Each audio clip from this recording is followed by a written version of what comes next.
Hello, my friends and fellow VEDSies. Today I'm going to talk to you about a hobby I picked up earlier this year, and that is cryptic crosswords. I've put at the top of my page here, what do John Finnemore, Stephen Sondheim, and I have in common? An interest in cryptic crosswords. The reason that I came to cryptic crosswords was through John Finnemore. If you don't know John, he is a writer from the UK. He wrote the fabulous radio comedy series Cabin Pressure, and also John Finnemore's Souvenir Program, and has written for a whole bunch of TV, including recently Good Omens Season 2. Like, he's all over the place. We love John. He is also a cryptic crossword setter. So he is a person that writes crossword puzzles. Stephen Sondheim, musical composer, one of my favorite artists, was also a crossword setter. He is sometimes noted as being the person responsible for bringing UK-style cryptic crosswords to America, because he wrote a series of cryptic crossword puzzles in like 1968, 69, and he wrote a whole long article for a newspaper that was trying to introduce what cryptic crosswords are to the public. And I am going to do a little bit of that today.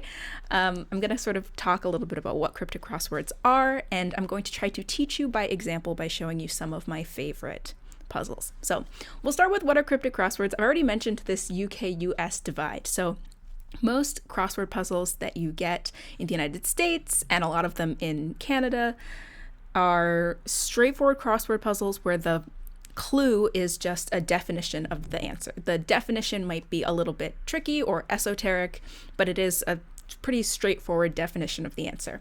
In the UK, there's a tradition of cryptic crosswords where every clue, instead of being a straightforward definition, every clue is its own puzzle. And cryptic clues have two parts. So you've got a definition part, and you've got like a cryptic or wordplay part. So the definition, what you would usually expect from a crossword puzzle, always appears at the beginning or end of the clue. So it's usually a word or phrase that is a definition of the answer for the clue. The surface of a clue in a cryptic crossword, meaning the entire clue, like the surface reading of it, is usually misdirection. So this is the biggest difference between like a US style and a UK style crossword puzzle, is that when you read, your standard American style crossword puzzle, you'd read the whole clue, and the whole clue is a definition of the answer. In a cryptic, there will be, a word or phrase at the beginning of the clue or the end of the clue that's a straightforward definition. But the rest of the clue is wordplay. And that can include letter play, meaning that the letters in the clue, the physical letters present in the clue, are rearranged somehow, or wordplay, which means some kind of language trick. It might mean substituting words, finding synonyms, using abbreviations, anything like that. And when you put those things together, the definition and the wordplay, you will get a whole phrase that is your clue. But if you try to interpret that whole phrase literally, it's not going to direct you towards the answer. I'm going to explain a little bit more about how these clues work, but if you are new to this kind of crossword, because every clue is its own puzzle, I suggest Minute Cryptic as a place to start. You can go to minutecryptic.com. Every day they post a new clue, and they do a little bit of what I'm going to try to do today, which is that they will give you a clue, and then if you need a hint, it'll like gradually give you hints to help you break down the clue and solve it. So, how do cryptic crosswords work? They have their own rules and traditions. It can be kind of intimidating to get started. When I say that they have their own rules and traditions, especially traditions, that can include slang terms that come up all the time, abbreviations. This is also true of sort of regular American-style crossword puzzles. But most importantly for cryptics, you have indicator words. So there are a lot of different kinds of clues in a cryptic crossword. I've listed a few common types of clues. These include like anagrams, hidden words, reversals, acrostics, deletions, double definitions, charades, puns, and sound-alikes. And I'll explain a little bit about what some of those are. But indicator words are words that give you a hint about what kind of clue it is. So for example, anagrams, clues where you're going to have to rearrange some of the letters in the clue to get the answer, are indicated by words like confused or mixed or fractured. Of these common clue types, you've got, a lot of these, like anagrams, hidden words, reversals, etc. These are all examples of letter play. So you're taking the actual letters that appear in the clue and you are rearranging them somehow, or the answer is hidden in there. You have to look at the clue backwards. You might have to remove letters at the beginning or end of words in order to get the answer. But then you have things like double definitions, charades, puns, and sound-alikes, which are some of that word play. So in, say, a double definition, for example, I've said definitions always appear at the beginning or end of a clue. In double definitions, both the beginning and end of a clue are actually definitions. It's two ways of arriving at the same answer. You have puns or sound-alikes, so you might have homophones or kind of tricky clues that are hinting at an answer in a slightly oblique kind of way. You have things like what they call charades in cryptic crosswords, where you might be putting together, an abbreviation or a synonym and combining those things together to make the answer. Charades are my least favorite because I find them the most tricky. But in any case, I think that learning about cryptic crosswords, all of this information can seem a little bit overwhelming and difficult to follow. So what I decided I would do is try to teach you a little bit about cryptics by example. So I have here 6 of my favorite clues. And if you would like to try to solve these, you can. You can stop the video right here. You can look at these clues. You can go investigate cryptic crosswords on your own and be like, okay, I'm ready for the clues that Alicia has said. But I'm also going to try to help you along. So what I'll do for each of these clues is I will break them apart. I will show you which part of the clue is the definition, what are the indicator words, what is the fodder. So if there is letter play, what are the actual letters that we're going to have to rearrange or use in order to get to our clue. I'll tell you what type of clue it is, and ultimately I'll reveal the answer. So let's get started. So our first clue is encroach primarily in new territory reached under duress exceptionally. So the first thing I do when I'm looking at a clue is, if we know that the definition is the beginning or the end, we know that in this case, the definition is probably going to be encroach or exceptionally. Either of those might be the definition. In this case, I will tell you that the definition is encroach. The next thing is we start to look for any words that might be indicator words. So in this case, I'm going to tell you that the indicator word here is primarily. A word like primarily or firstly or heads could all indicate that this is going to be an acrostic clue, meaning that the answer is hidden in the text of the clue in the first letters of multiple words.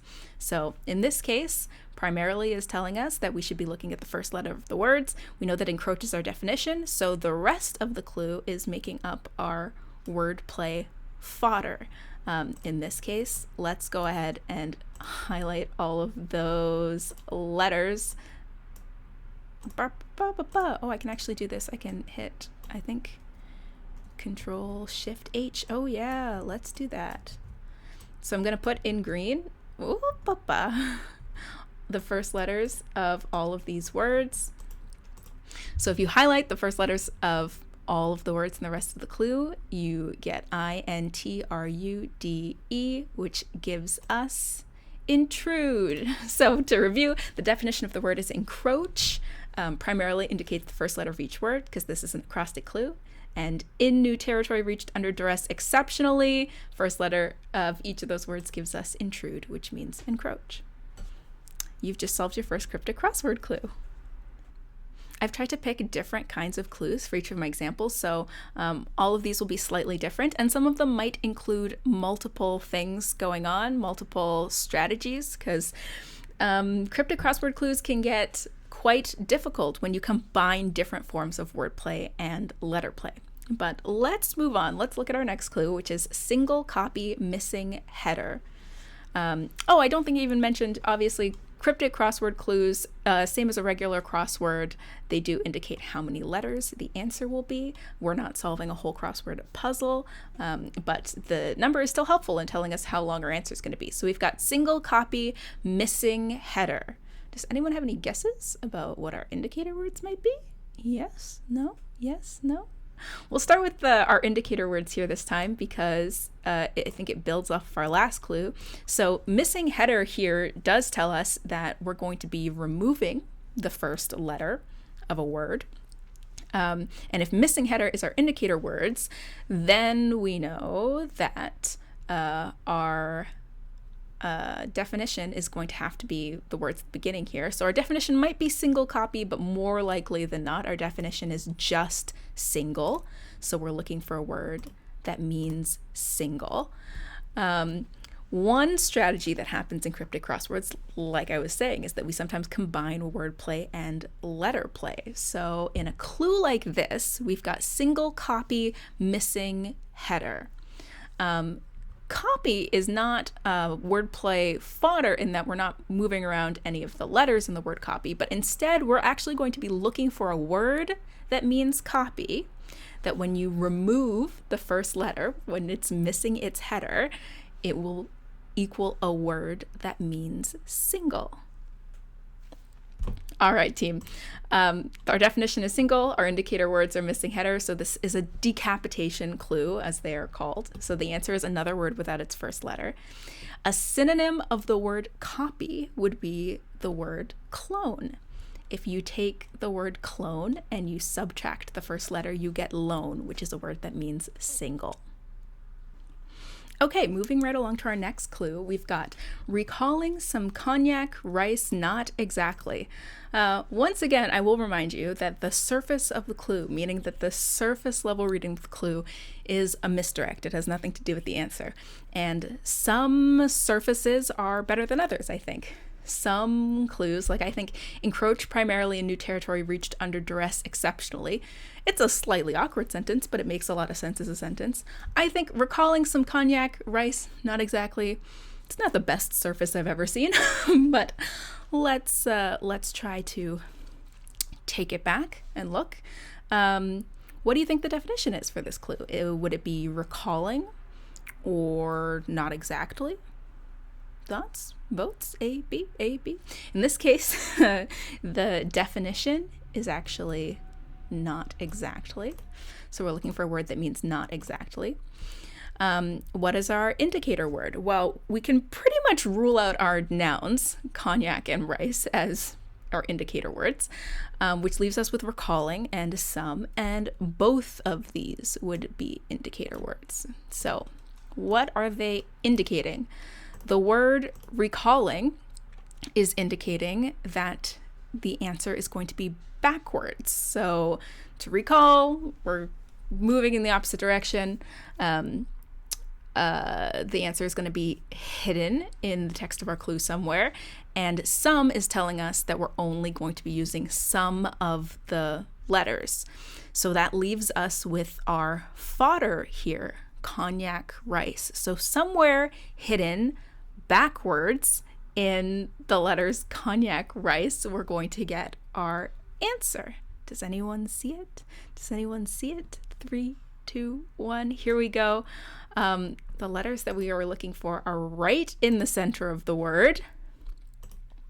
I will even bold them for you. And let's look at our clue breakdown. So we've got the definition, not exactly, indicator words recalling and some, which leaves us with cognac, rice as our fodder. If you reverse the letters, which makes it a little bit easier to see, you can find that hidden in the reversed words cognac, rice, you get the word circa, and circa means not exactly. It's a way when we're talking about history to talk about, a period in history that is not precise. So there you go.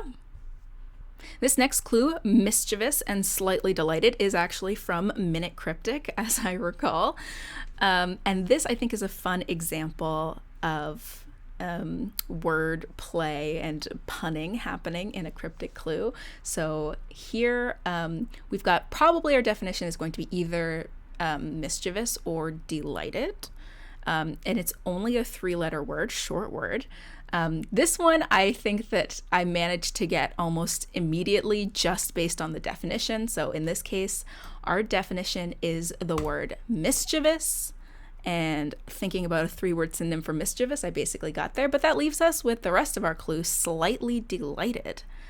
What does that mean? Well, here we've got the fun and joy of a pun. So let's break it down.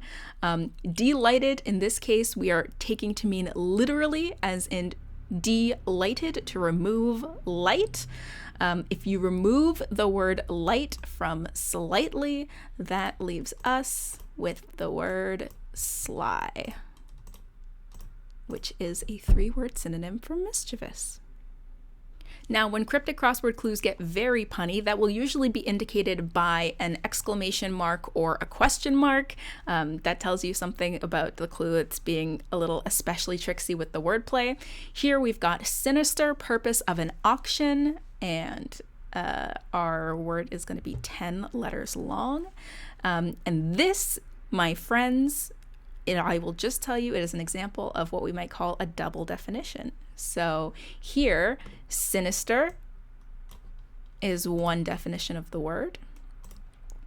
And I'll tell you that purpose of an auction is also a slightly tricky definition of the word. To reveal it, we've got question marks and exclamation points, which usually indicate some form of pun, so we know this is going to be a pun. In a double definition, both parts of the clue are a definition of the answer. Sinister, a 10-letter word for sinister, is forbidding, and the purpose of an auction is forbidding. And finally, here at the very bottom, this is my all-time favorite cryptic crossword clue that I have solved thus far, because it uses a number of different strategies, and I also think that the surface was really good. So very old battered tin can pierced by end of knife is a pretty good surface in that I think it makes a lot of sense. It doesn't feel like complete nonsense.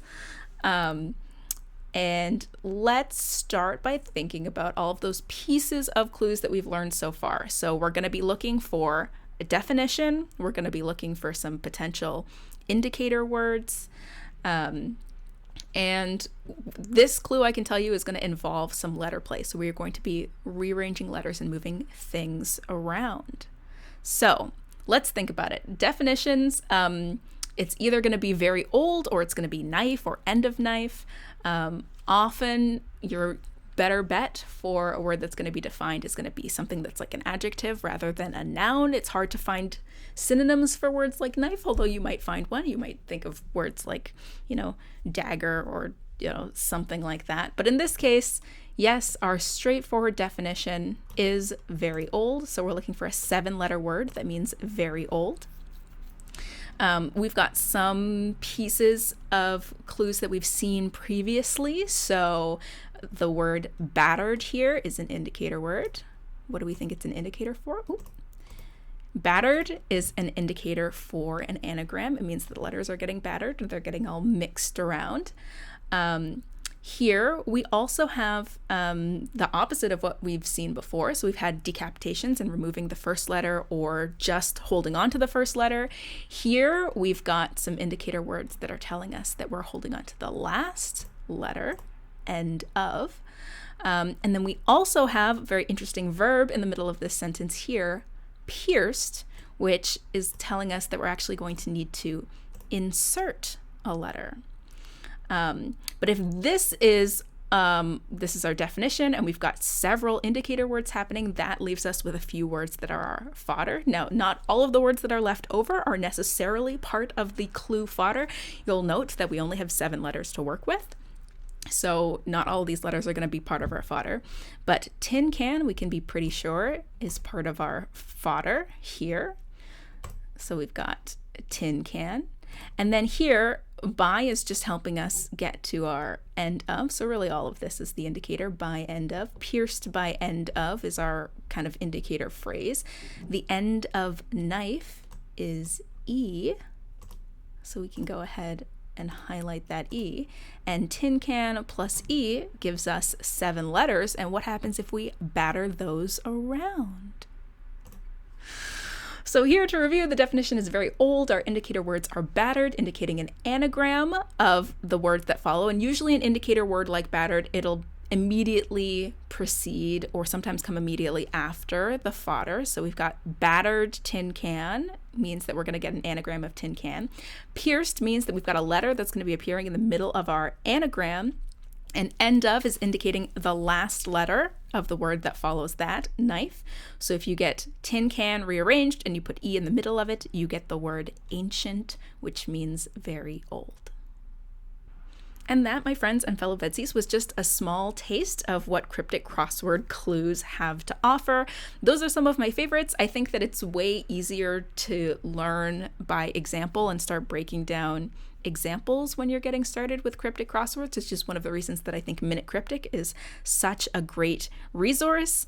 If you try it out, let me know in the comments below. Let me know if you think that this seems easier or more difficult than a regular crossword. I think that in some ways, it's actually easier than regular crosswords because there are these multiple ways of getting to an answer, but these clues can get really tricky. So, not an easy answer either way, but I think that cryptic crosswords are more fun. I love that every clue is its own little mini puzzle. And with that, I will stop rambling and I will see all of you tomorrow. On date of recording, this is today's clue from Minute Cryptic if you want to give it a try.